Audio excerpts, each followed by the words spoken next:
It's a little investigation here about this Shashi Fogwa. Now this character's done a video, apparently this was 10 years ago. And basically he's doing a speech at Oxford Union about obviously the racism and the violence and all that, how horrible the British is and all this, right? But of course it doesn't stop them coming out to live here, But you watch this stuff, right? It's all it is, like a constant, berating of British people and all, getting applause, and basically it becomes apparent here, right? These Indians want revenge. Obviously the Indian idea is portrayed as somewhat Vishwa Guru, that thing where they're supposed to be spiritual mentors and lovely people and all this. But you read some of these comments and you realise that they're out for revenge. They're after revenge for this supposed British Empire thing, right? Which, if it did even exist, obviously we didn't know about it. Going back like 200, 300 years, there's no mention of it. Obviously coal mines and farm working and stuff like that. No one was aware of what was going on in India, if anything was, you know what I mean? But as you see here, Indians forgive easily, but they don't forget. Right? So this is quite at odds with the sort of idea of these lovely Indians.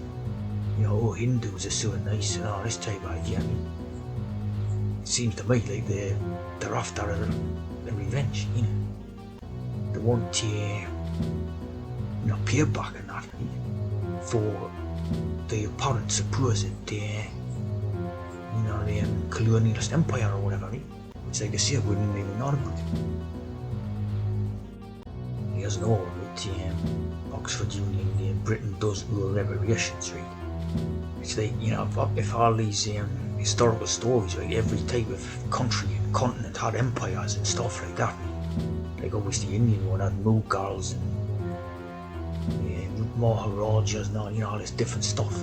So why is that the only thing what's being remembered is the Britain idea, So Britain's got reparations to all these. I don't know how these are on the back, but this one's definitely trans. Probably his bloody wife or something. And it's the same thing. It's just berating everything. It's the day with Britain. This, it's racism, that, but yet they still come across to live. It's just crazy. Like you see, the comments just back it up. Back it up,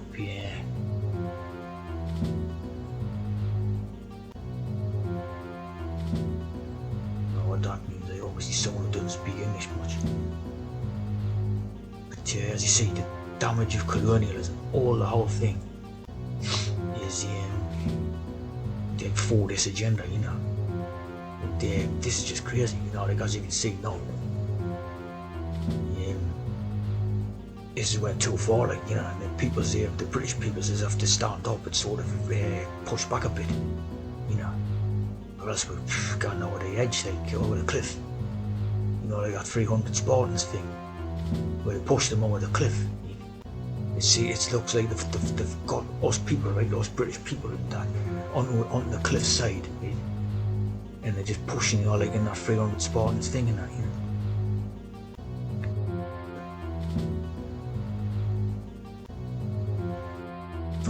As far as I'm concerned, we shouldn't even be entertaining these characters in the land, never mind indulging or, it's dangerous ideology. It's dangerous anti-white, anti-British ideology. These are allowed to do it. If it was reversed, the actual Britain wouldn't be allowed to say anything, This one, enjoying it, loving it. Every single thing what this is saying. I can just quickly look through the other notes I was scribbling while they were speaking. There was reference to democracy and rule of law. Let me say with the greatest possible respect, it's a bit rich to oppress, enslave, kill, torture, maim people for 200 years and then celebrate the fact that they're democratic at the end of it. So as you can see, this to me, how classified as hate speech. If this character's coming into Britain and just doing this, like a CM Court would not be allowed the whole way around. He just did deride every single thing about whites and British people and all that. I mean, I think he should be deported, He should be deported back to his own India. For talking like this in this country, I mean, it's just literally, it's out of control. The liberalism and all that, The sun never set on the British Empire because even God couldn't trust the English in the dark. By the end of the 19th century, the fact is that India was already Britain's biggest cash cow, the world's biggest purchaser of British goods and exports, and the source of highly paid employment for British civil servants. We literally paid for our own oppression. There was reference to democracy and...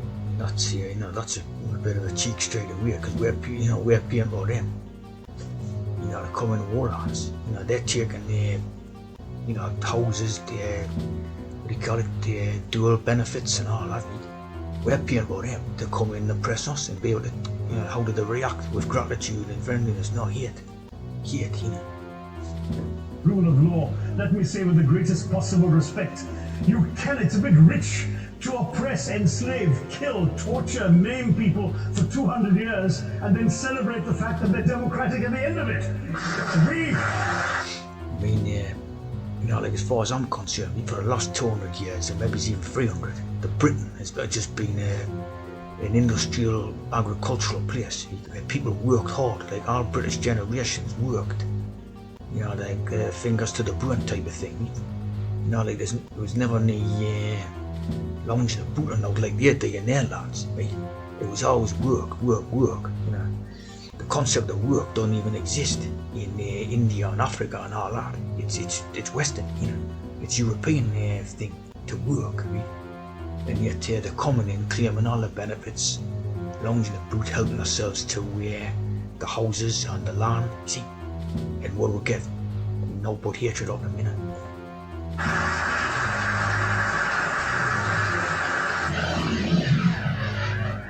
India's share of the world economy when Britain arrived on its shores was 23%.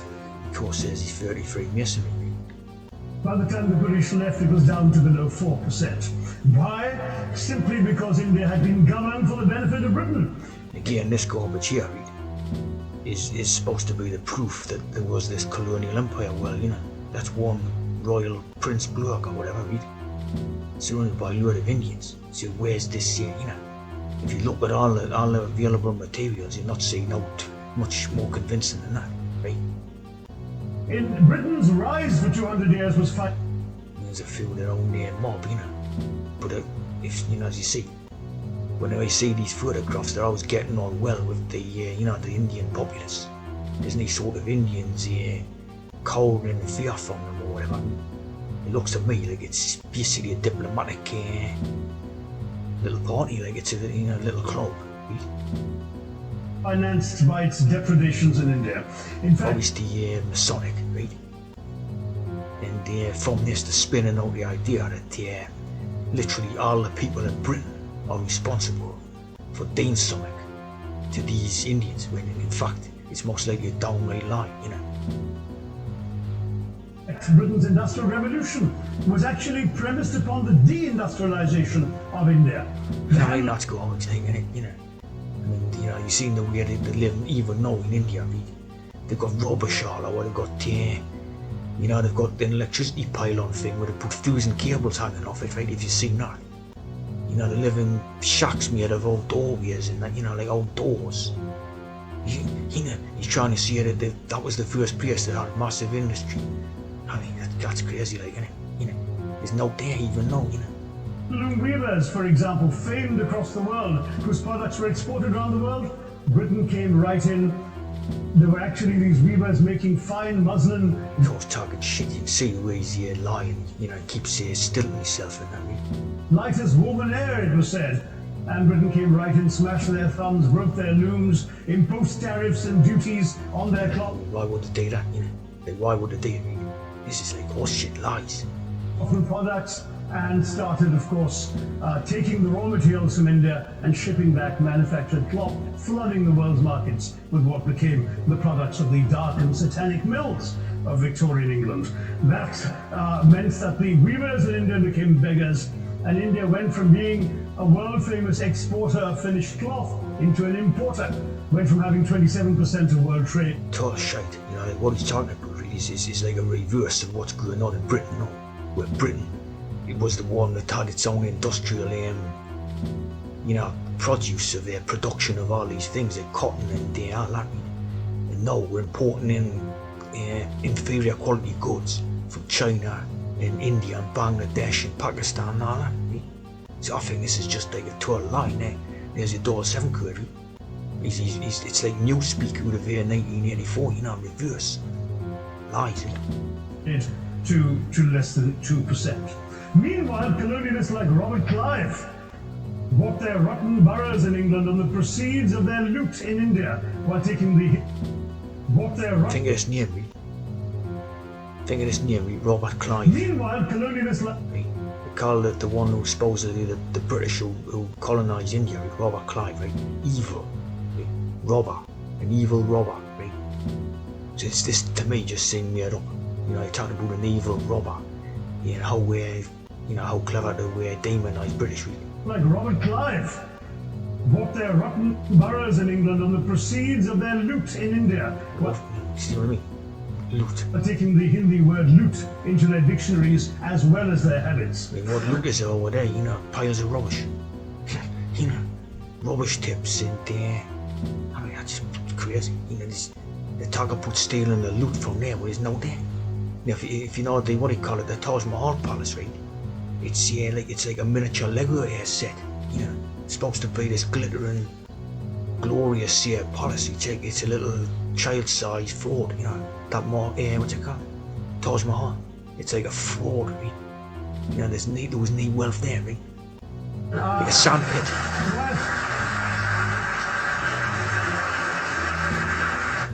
We paid for our own oppression. Between 15 and 29 million Indians died. That's not proven out, because loads of them look like that.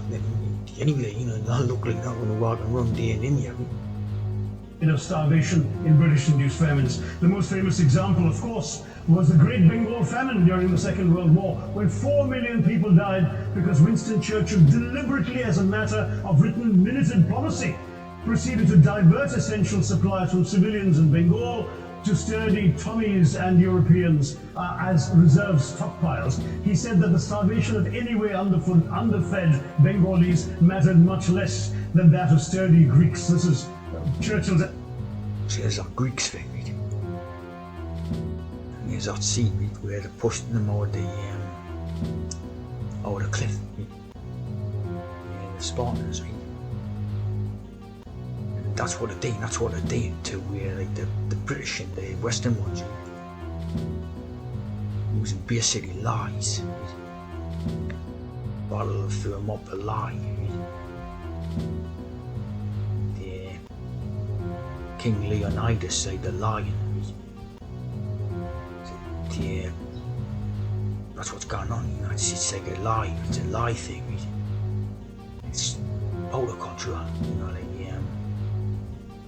remember Alexander the Great was supposedly Greek and they captured India and all that. So why aren't they attacking the Greek peoples? You know, it's just crazy. It should be stopped. It has to stop.